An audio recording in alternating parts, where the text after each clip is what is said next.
The moment is here, you can stop your search. It's Comics by Perch. Hey everybody, this is Perch. I'll wade into this, but keep in mind the basis of my perspective in a lot of things. I don't know if this is, if you want to put a political label on it, it's probably more libertarian than anything. And it's basically, look, I think all content should be made available, and then people make up their own choices. And at times, this perspective, I think, gets me on the wrong side of various groups. Like, for example, when the whole thing was going on with Antarctic Press and Richard and Mark Wade and everything, and they're like, I was in favor of the book being released. I figured the consumer will make the choice. If the consumer's like, oh, I don't like this guy, I don't like the comic, whatever it happens to be, that's a consumer's choice. That's the person buying. Well, I mean, in this case, there's actually two people going to make that choice: a comic shop and the the end customer. The thing that I always dislike about boycotts is I dislike it when it takes the choice out of the hands of the customer. So, for example, this the Bud Light situation.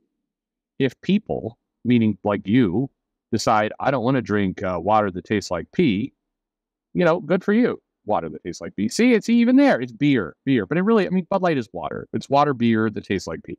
Anyway, if you decide you don't want to drink it, you don't buy it. It's perfect. That's the boycott. That's what you should do. People, if people are pressuring, say, restaurants not to carry it, I think that's incorrect, right?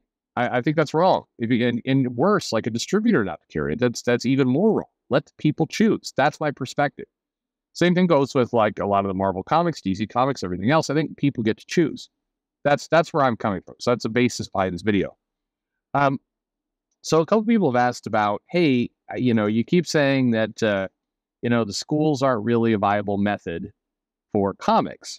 And what I mean by that is kind of what I've explained in other things. To be profitable, okay, so you have to make one premise. And the premise here is that the publishers want to be profitable. And I know that in some cases, some of the creators don't care about that. The creators still want to get paid. But, when you have when you're a publisher and you have a workforce made up of contractors who, don't actually get paid on a regular basis, those contractors don't have a vested interest in you, the publisher. Well, unless they're smart. If they're smart, of course they do, because they want to keep getting work. But a lot of contractors don't. They could really care less about your success. But I'm talking about the publisher. The publisher needs to sell books, needs to make a profit. If it doesn't do that, it has to get the money from somewhere. And so, there's been this theory that, hey, somewhere the publisher is getting its money from, or from like libraries. Libraries are buying all this stuff. The challenge is the economics don't work out. This was the point I was making. In this case, I'm talking about the direct sale. Like a school is going to order a book. The cost of goods that go to government institutions or libraries is low. They don't pay cover. So the margin is extremely thin. And there's just not enough of them. Okay, this is the important point. You know how in a lot of cases we do the sales analysis, we talk about comics, dipping under that 50,000 mark. Well, in a lot of cases, even if you look at the all-in library buy, it's like 2,000 copies, 3,000 copies. It's not enough. Granted, they're trades, but they're discounted trades. You just, the economics and the math don't work out to a robust business. It doesn't. And quite frankly, if it did, you would see a lot more. You would see Nubia 2 and 3 and 4. Nubia Real 1 is what I'm talking about. Or I Am Not Starfire 2. You'd see more of those because, hell, if you're the publisher, it's free money. You just, you sell into that channel, screw it. You got the liberal education system that's going to prop you up. You're done. But there's just not enough money in it to make it a sustainable, worthwhile business. Now, by the way, it's not me saying that doesn't happen. It happens. It's just not, it's not good. It doesn't work from an economic standpoint. Well, a couple of you pointed out, hey, that's not the only thing that's going through the schools. Scholastic is putting a bunch of YA content out, is putting a bunch of material out, and there you have a captive audience. You're giving this. So for those of you who don't have kids, there's a little like a flyer that you get. It's like a little, a cheap paper pamphlet. It's got a bunch of books. It's like a book fair. And then sometimes they just have the books, at location in the schools. And they don't bother with the pamphlets. But basically, the kid comes home. My older daughter never really cared. She likes books, but she was always way ahead of whatever they're doing in Scholastic in terms of buying them. My younger daughter, she is hooked. Like, she loves books, loves reading. And she comes home and she's like, I filled out a couple things. I look at him like, you put a check in everything. I'm not buying you all these books. And then the argument ensues. But, people have said, what about that? That's a different level of kind of propaganda through the school, getting these materials in there. That's fair, sort of. The difference here is that the choice is still in the hands of the consumer, in this case, the parent. So, to there, I guess I just have to say, look, if you're going to shop books that way, if you're going to try and get kids excited about books, and the books are going to be slanted a certain way politically and everything else, I know this is going to sound like a crazy take, but it is consistent with my takes. I think that's the parents that have to step in and manage that. At the end of the day, the teachers aren't, pulling the money out of their pocket and buying the books for the kids. And, with the Scholastic Book Fair, the parents are doing that. And the parents need to pay attention to what's being shopped there.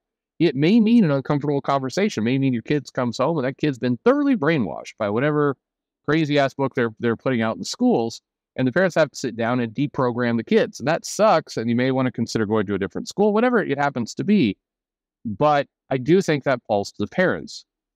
With a lot of these things, I think it's better if the choice is in the consumer, i.e. the person paying the money out. So the acknowledgement I'm having here is like there's two forms of things. Again, there's books being bought by the schools, by the libraries, going into the school libraries, and that they're often politically oriented based on the state and the environment of the school. So, by the way, one thing that doesn't get said a lot is it's like, well, a bunch of kind of liberal agenda books going to schools. Yeah, absolutely. In like Seattle and Portland and San Francisco and places like that. If you go to Cheyenne, Wyoming, it is a bit of a different story. Not always, but often. The politics of the books and the ideological stuff tends to reflect the areas around. When it doesn't, that's where you tend to get some outrage and people pissed off, and it tends to course correct. Sometimes not very quickly, but eventually. This is where you've seen all the news reports of angry parents and everything else. And yes, it's a battle, and I'm not hand waving it away that you don't have this pretty screwed up situation. I think many of you listen to the channel for a long time. My father was a principal, was an educator. He's horrified by this new premise of we've got your kids, we'll do what we want.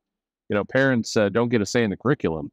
That was 180 degrees the opposite of my father, who would send the curriculum home. I mean, his big frustration is the parents wouldn't read it and had no idea what was going on inside the classrooms and didn't care.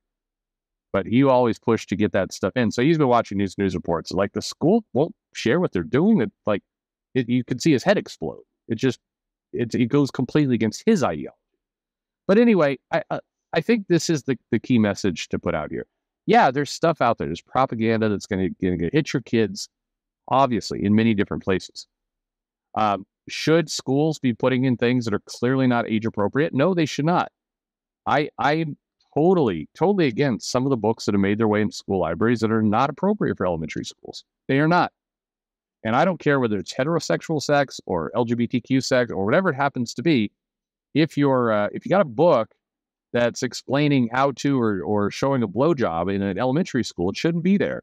Whatever the genders of the people are, given it's just not content that should be in an elementary school. I think in this case, I put the power with the parents. And parents, I guess I'm a parent, obviously, and I implore you, get involved in what your kids are reading, watching, doing. You have to. You are the parent.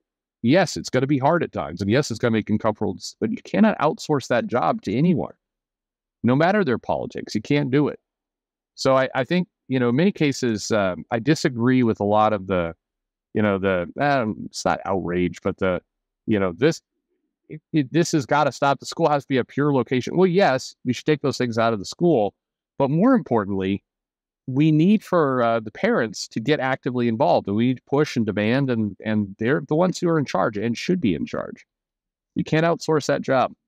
So, in terms of content in comics and books and everything else, yeah, it needs to be age appropriate. But more important than anything else, the parents have to steer this conversation. Have to. If they don't, you end up with chaos. I'm laughing because I'm just driving into my house and my younger daughter is coming out to meet me, and she appears to be twerking. So clearly I've done terrible jobs up here. It's that She-Hulk show. Anyway, let me know your thoughts and comments. Like and subscribe, and thanks for listening.